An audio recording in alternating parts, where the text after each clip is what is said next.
Well, it's been a bit, but yep, I have another project here that I bought. Couldn't pass it up. I would have been an idiot to pass it up. This is a 84 MCI Mc9. It's got the 6V92 TA. So it's turboed and aftercooled. It is a 40-foot bus motor coach.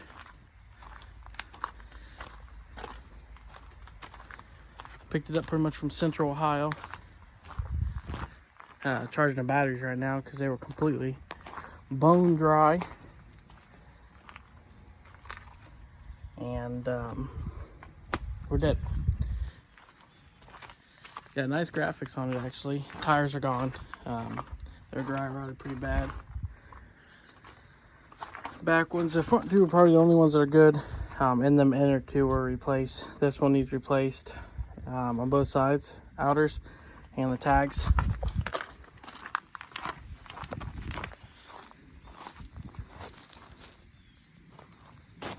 Anyways, like I said, it's got the 6V92 TA. It's got an issue with it. We'll address that in a little bit.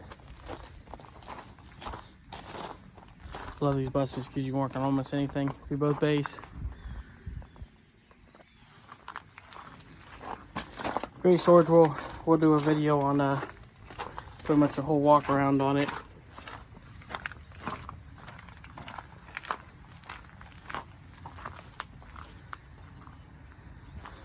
But figured I'd introduce this list to you. Side's actually not too bad. It pretty much looks like a standard MCI. Besides, it was converted back in the 90s. I believe these are granite countertops. Hardwood floor back here, carpet. Got a king bed. I don't have any power in here at the moment, but tile shower. My phone keeps trying to go in focus here. But yeah, not a bad little unit. I stole it, so I'm not going to complain with any work I got to put into it.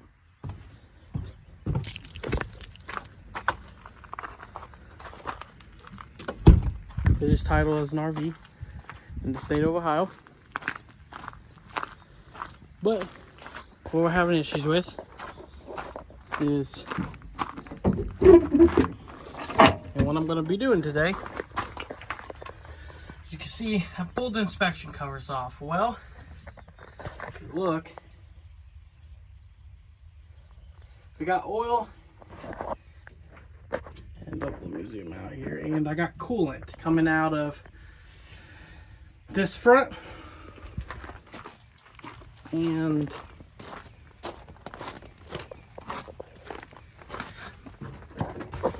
let's see here if I can get in there. Try it going another way.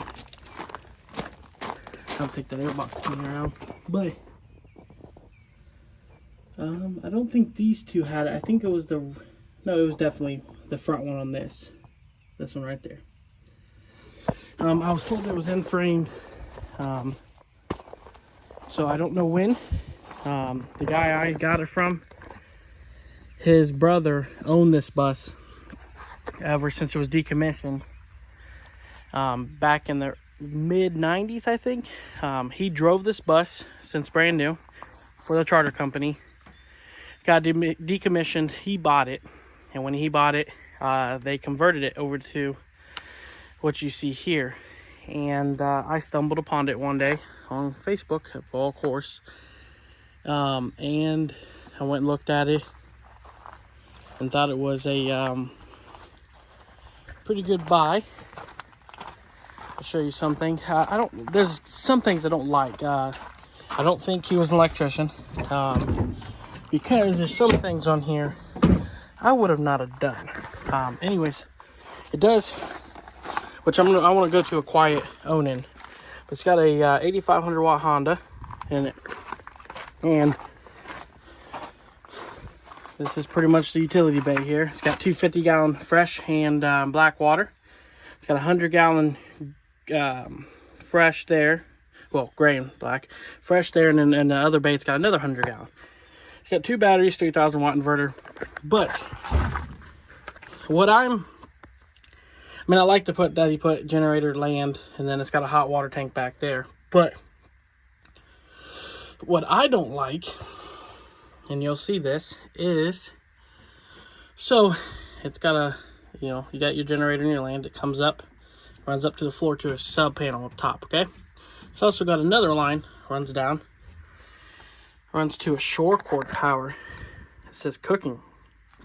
Then comes out of the bottom of that box, runs out, goes to this, and he said that's for all the ACs and everything. Now, I ran it on the generator, and this is what I don't understand.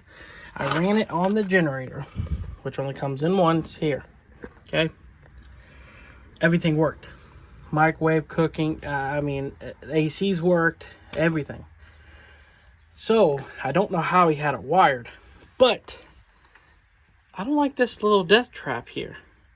I tested them and see if they're active, and I didn't see anything when running a generator.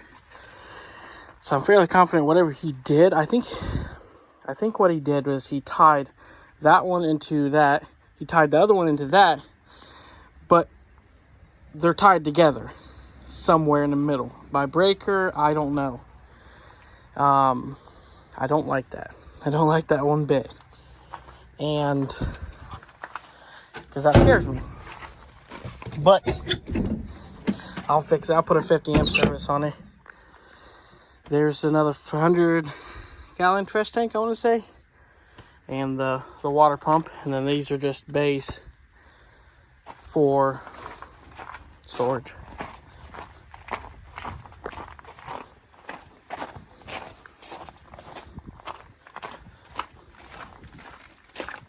This one, I don't know if I got locked or not. Oh, I guess not. Outside TV.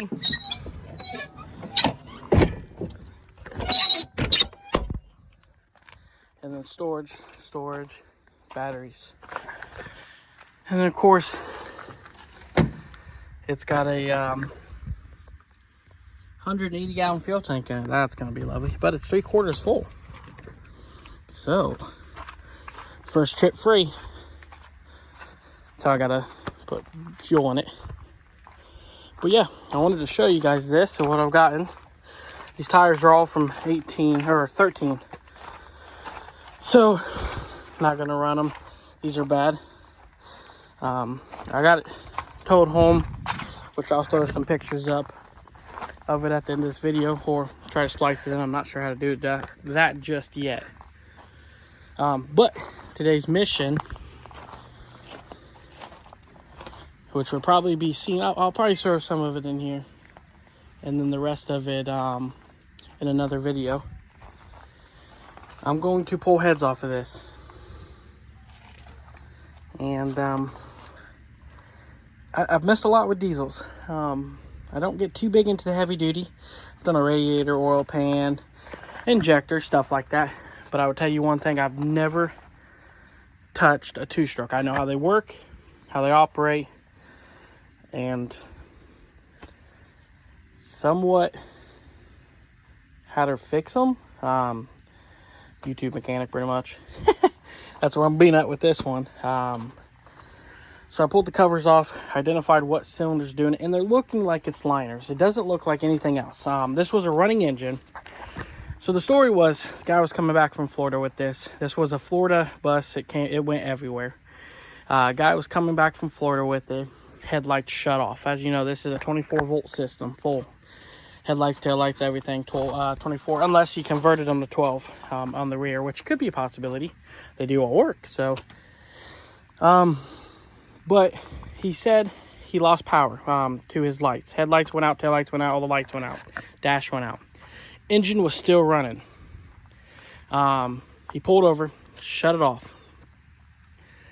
Fired it back up. Headlights came on, everything was working. Driving down the road, headlights went off. He said that he said it was 4 o'clock in the morning. He said he had to get to work. They were rushing home, and they had it towed. They had it towed to a shop in Central Ohio, And they looked at it and said, well, it needs an alternator. Well, the alternator is like $2,000. It's that big boy right there. They installed it. And, oh, also, this does not have the original 4-speed transmission. This has been swapped to an Mci 654, I want to say is what it was. Or Mci 654. I want to say that's what it was. I'll confirm. But it's a 5-speed now. So that's nice. But that alternator, they put it on there. Charged him high 2000s. And fired the bus up, and they said, you need an engine. There's coolant and oil coming out the slobber tubes. And the guy was like, well, I don't got the money to put into this. And yeah, it ended up for sale, and I bought it. Now what I like is I can sit out here underneath the sun, out of the sun, and start pulling things apart. So like I said, my plan today, I don't know if I'll have it in this video or not, probably next video. But I'm going to start tearing this thing apart and becoming a YouTube Detroit 2-stroke mechanic. I would like to just in-frame it. That's what I want to do. The block's really clean, actually, besides, if it's not leaking, it ain't running. So it's really clean.